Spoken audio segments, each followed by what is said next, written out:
Welcome back to MTV Daily. We are counting down to Election Day, but in more and more places around the country, it's already election month. According to data provided by the Democratic firm TargetSmart, nearly 8 million people have already voted in the presidential election nationwide, either in person or by mail. History tells us that Republicans are more likely to vote early by mail, but that Democrats tend to vote early where it is available in person. Here's what we know. Of the 12 states that we're tracking most closely, more Democratic-affiliated voters appear to have cast ballots in 9 of them. Those include the critical states for Trump and for the GOP Senate candidates like North Carolina, Nevada, and Ohio. In North Carolina, Democratic early voters are outpacing Republican ones 49-27.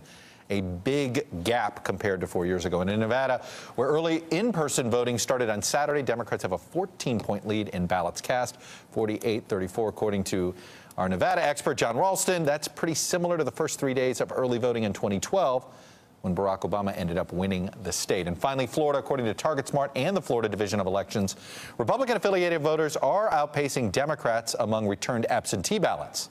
But it is much closer, 42-40. In 2012, the GOP had a 3-point advantage on absentees. But when you look at only the in-person voting, Democrats have an advantage here, 46-37. So joining me now, two guys who know a thing or two about voting early. Steve Schale was Obama's Florida director for 08 and 12, and Jeff Roe, former campaign manager for Ted Cruz. So, Steve, I will start with you because I want to stick with the critical state of Florida. What are you seeing, and explain what you're seeing now compared to 4 years ago and compared to 8 years ago? I mean, it's really remarkable. As you know, Republicans have always had an advantage in vote by mail here in Florida. And it took us into the second week of in-person early voting in both 2008 and 12 to catch up. As of about 10 minutes ago, we're only about 7,000 votes behind the Republicans on the second day of early voting. Almost 2 million people have already voted. So, I mean, we're well ahead of where we were 4 years ago. Jeff, when you see these numbers, and I'm going to get into what you've got here, we've got some great data from your firm. You tracked the most important swing counties in 6 critical battleground states, and I'm going to show that data in a minute. But let's talk about early vote. You're a data guy. What are you seeing? You've seen what we reported. I know you're getting other numbers. What concerns you? What has you hopeful? Well, in Florida alone, there's 850,000 more people that have already voted than before. So the data gets a little bit skewed from the standpoint, the old reliable numbers that in person obviously represents more Democratic vote, and the absentee by mail is more Republican. So I think when you have that kind of increase, those numbers get softened a little bit, and you have to take a look at the electorate at large, which I think you do in all of these states. There's 3,000 fewer Democrat votes at this point in Nevada than 4 years ago. So I think the numbers, I think it's a little bit too early. We have 8 million votes cast out of what will likely be 110 million, but I think there's a couple paradigm shifts that you have to acknowledge. One, the energy is certainly not there. And frankly, it's not there on either side. That's one, I think, byproduct of what's happened in this election. But number two is the Democrats have put an enormous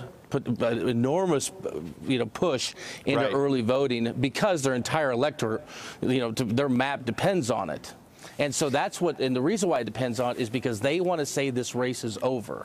They want to say, this is it, this is a fait accompli, because the number one predictor of who's going to win an election is who people think will win the election. And when you talk to Republicans, they are demoralized because they think Trump is going to lose. When you look at the data, it's simply just not the case. There's a clear Clinton current advantage, but for this to be over, it's just not the case. Steve, shall I answer that? Let me go specifically to this critique that I've heard from other Republicans that, hey, it's now a Democratic Party operatives are pushing voters to vote early. And so it's just shifting some of the vote. What do you say to that? I think it's fair, but I don't think it's for the reasons Jeff talks about. I mean, you do it so that Election Day, your delta to get to your win goal is shorter. If our win goal is 4.5 million votes in Florida and we get 3 million of them in the door easier before Election Day, it's just easier on Election Day. And this idea about enthusiasm, I also don't agree with that. I mean, you look at Broward County and Dade County yesterday, both had a record turnout. So as you know, are strong Democratic counties. And almost 30% of our vote-in so far are among people that are either brand new to the process or only voted once in the last 3 or 4 elections. So we're seeing a real uptick of unlikely voters showing up early to vote for Hillary Clinton. Jeff, is any of this, though, is any of this gap attributable to the fact that the Trump campaign hasn't been emphasizing early vote as much as, for instance, the Romney campaign did? I think we're a little bit slower to adapt as a party in general. to be honest. But if you take a look at a state like Iowa, where Republicans have led, 5 days in the last week in early voting, or Ohio, it is reflecting a little bit what we're seeing in the numbers. I don't think there's any big surprises, and that's particularly what it means is very close races in all the battleground states, either tied or within the margin of error, one way or the other, in all these critical states. I want to shift here, and Steve, you're going to love this stuff that Jeff provided. I'm only going to show 3, but it's some real, we could really geek out on some of this stuff. So, Jeff, you've been tracking different counties and different bellwethers. I'm going to pull up 3, Virginia, Florida, and Nevada. Loudoun County, your most recent bellwether tracking, had Clinton up 8. If you're up 8 in Loudoun, that's usually a recipe for winning. Is that why Virginia's off the map? Yeah, it's done. It's baked. It's in the Clinton. It's in the Clinton corner. And if they're spending any money there, please pull out quickly, because that state is done. All right. Let me go to Hillsborough, because I want to get Schale into this conversation. He knows that area well. You've got Hillsborough, the bellwether capital county, perhaps of the country. You could make that argument. I believe 2 times Bush, 2 times Obama. Yep. This one, you've got it 46-44. Steve Schale, let me get your reaction to that. Well, we carried it by 6 points in 2012, and I've seen some polling that has it, a little better than 2.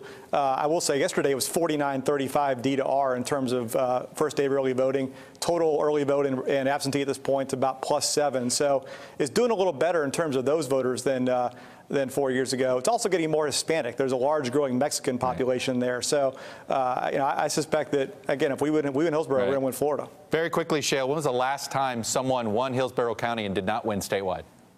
It's the same time that the last time a Republican went to the White House without Florida. That's Calvin Coolidge. Calvin Coolidge. All right. And then, Jeff, let me put up Washoe County here, Nevada, the bellwether county of Nevada. Trump up 6. This is fluctuated. You had him up double digits over the summer. Is this good news for Trump at 6 right now, average news, or bad news? How do you clarify it? Right, so that's a real critical county, and as we all know, we watch that county on election results as they come in that night. One of the things to point out is that we do 800 samples in these counties, right? In that actual counties, right? Yeah. So we're getting a ton of data. Nobody does that. It's crazy actually to do it. If I were running the presidential campaign, frankly, I couldn't do it. But I think what has happened that you see is that things are starting to return to a norm. Presidential elections have a systematic approach to the data, and I think we're starting to see that come back. At one point in the campaign, particularly early, with white, no college degree men, Trump was plus 70 points. Right. I think that's come back to earth a little bit. He was also getting crushed by college-educated whites. Yeah. That's come back to earth a little bit. So I think what you see is more normalcy being returned to this very erratic political campaign. And I think what it means is we're in for a long night on election night, because if Washoe County's +6 in a state that we actually have him winning in Nevada, it's going to be a long night on election night. This is not a done deal. Steve Schale, final question to you on this early vote. When should we look at it and say, oh, wow, this is over? When would you ever sit there and say, okay, is it another week's worth of data that looks like today? What would be the correct way of looking at it? Yeah, I mean, so in 2008, I think you know the story. I had a chance to tell Barack Obama going into Election Day, we had pretty much won the state. We went into Election Day with a 450,000 vote advantage. I think by Monday, we get to the first weekend of souls to the polls. We kind of see how it trends out this week. I mean, I think if we see anything like yesterday play out over the week and into the weekend, by Monday, we're going to have a pretty good sense of where we're headed. All right. Steve Schale, Jeff Roe, good to data geek out with you. We'll do it again before the election, I promise.